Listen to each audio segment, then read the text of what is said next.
आज हम संविधान सभा का निर्माण कैसे हुआ और संविधान सभा की मांग क्यों हुई, इसके बारे में आज हम अध्ययन करेंगे। संविधान सभा की मांग। संविधान सभा की मांग ये बुक लक्ष्मीकांत है।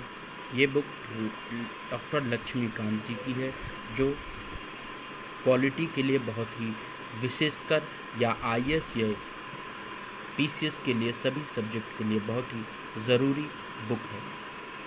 तो सबसे पहले हम इसमें अध्ययन करेंगे संविधान सभा की मांग।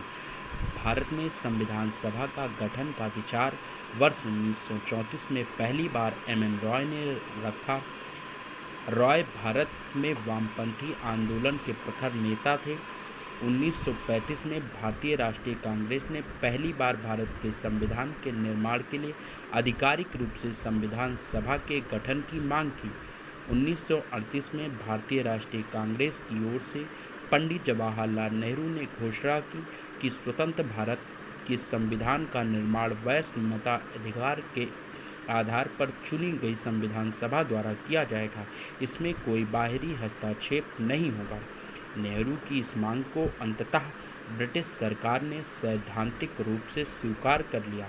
इसे सन 1940 के अगस्त प्रस्ताव के नाम से जाना जाता है।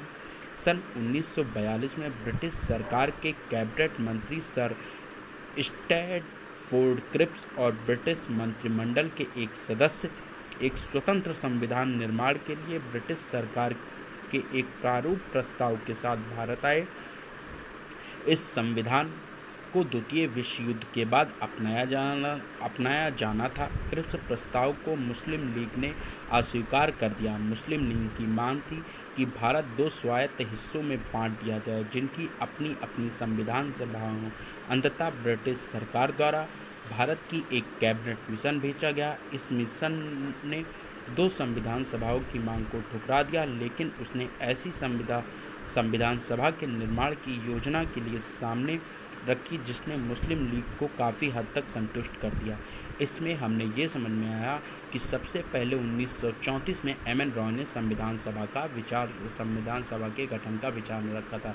संविधान सभा में एक एम.एन. रॉय ही थे जो बाबा साहब भीमराव अंबेडकर के काफ़ी कुछ करीबी को उनकी डिग्री के आसपास माने जाते थे। संविधान सभा का जो सबसे पहला गठन उस समय 1935 में राष्ट्रीय कांग्रेस के द्वारा किया गया। धन्यवाद।